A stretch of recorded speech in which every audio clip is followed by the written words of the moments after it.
Hola mis queridos jurisconsultos, sean bienvenidos a su cápsula jurídica número 15, en la cual platicaremos sobre el tema el dominio funcional del hecho. ¿Qué debemos entender por dominio funcional del hecho? De acuerdo a los códigos punitivos del país, la forma de intervención de un sujeto activo en un hecho delictivo puede darse de dos formas, como autor o como partícipe. ¿Quién es autor? En esta figura debemos distinguir tres tipos de autoría. 1. Respecto al dominio de la acción, es autor quien ejecuta todos los elementos del tipo penal. 2. El dominio de la voluntad. Es autor quien ejecuta el hecho valiéndose de otro como instrumento. Y 3. Dominio funcional del hecho. De acuerdo a esta teoría, es autor el que realiza una parte necesaria de la ejecución global del hecho. En 1915, Augusto Hegler empleó por vez primera la expresión dominio del hecho. Sin embargo, es hasta 1963, con el maestro Claude Roxin, quien presenta su obra Autoría y dominio del hecho como un trabajo para la habilitación y poder acceder a una cátedra de Derecho en la Universidad de Göttingen cuando se habla de dominio funcional del hecho. Con esta obra, el maestro Roxin, por vez primera, aparece la autoría mediata como una figura central del hecho típico.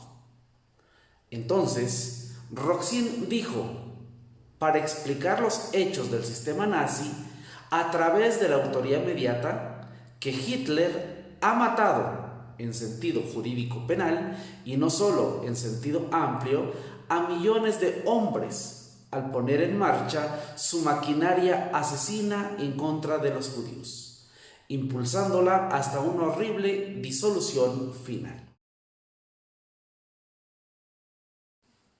Lo anterior, Hitler lo llevó a cabo a través de órdenes secretas, ya que según consideraba, la conciencia del pueblo no estaba madura todavía. Recordemos que Stubel, en 1828, por vez primera utiliza la expresión autoría mediata, pero para referirse a otro supuesto de la autoría intelectual. Amigos, hablar de dominio funcional del hecho no solo es doctrina. De hecho, el Poder Judicial de la Federación en diversas tesis ha definido esta figura. Basta citar dos ejemplos. El primero, coautoría. Se genera cuando existe entre los agentes codominio funcional del hecho. Otra tesis, coautoría. En esta forma de participación, cada copartícipe debe responder del delito en forma unitaria, sin que sea dable imputar la aportación parcial que cada uno de los inculpados realizó. En estas tesis, a manera de resumen, el Poder Judicial Federal ha señalado lo siguiente. La coautoría es la realización conjunta de un delito por varias personas que colaboran consciente y voluntariamente. Lo decisivo de la coautoría es que el dominio del hecho lo tienen varias personas que, en virtud del principio de reparto funcional de papeles, asumen por igual la responsabilidad de su realización. Las distintas contribuciones deben considerarse, por consiguiente, como un todo, y el resultado total debe atribuirse a cada autor independientemente de la entidad material de su intervención. En la coautoría es necesario, además del acuerdo de voluntades, que estos se contribuyan de algún modo en la realización del delito, de tal modo que dicha contribución pueda estimarse como un eslabón indispensable de todo el acontecer delictivo. Como el autor, el coautor realiza la actividad delictuosa descrita en un concreto tipo penal conjuntamente con otro u otros. Derivado de esto, debemos señalar que el autor de un delito no es únicamente quien realiza materialmente la conducta típica, sino todo aquel que posee bajo su control directo la decisión total de llegar al resultado.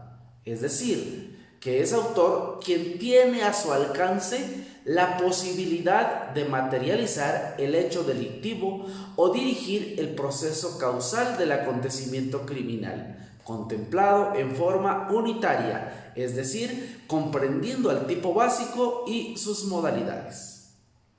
En aquellos casos en que el autor comparte el actuar delictivo con otros autores, los cuales concurren con él en la comisión del delito mediante una distribución y difusión del trabajo delictivo, es decir, cuando hay pluralidad de sujetos activos, se configura la participación conjunta, que constituye la coautoría, cuando, a pesar de la división de funciones, los autores concurrentes se encuentran en el mismo plano de participación.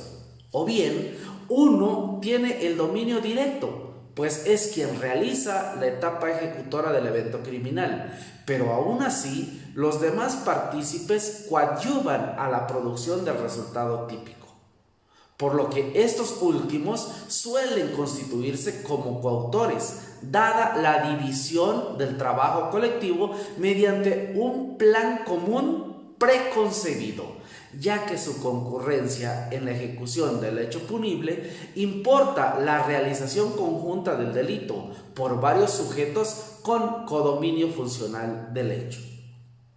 Por tanto, en los casos de coautoría no es dable imputar exclusivamente a cada uno de los inculpados la aportación parcial que realizó, sino que por el dolo encaminado a la consecución total del resultado, cada copartícipe debe responder del delito, considerando en una forma unitaria como un solo resultado la suma de esas conductas, precedidas de un designio criminal y de un acuerdo conjunto llamado pacto criminoso.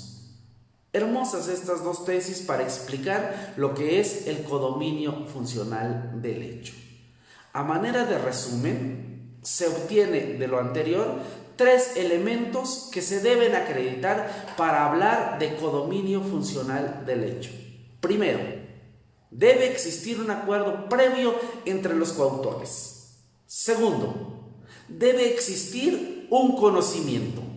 Ese conocimiento debe ser fundamentado en el acuerdo acerca de lo que se ejecutará. Y finalmente, el tercer elemento, el aporte de cada uno. Ese aporte debe ser esencial, sin el cual el hecho no podría llevarse a cabo. Si y solo si el Ministerio Público puede acreditar estos elementos, estaríamos ante un codominio funcional del hecho. Esto no solo es doctrina, esto es teoría del delito y que se debe aplicar a los juicios penales. Finalmente, amigos, me despido como cada viernes. No olviden suscribirse, darle like al video y activar la campana de notificaciones en la opción de todas, para que no se pierdan ningún video de su canal Abogado Joaquín Domínguez. Hasta la próxima, mis queridos jurisconsultos. Vayamos haciendo academia.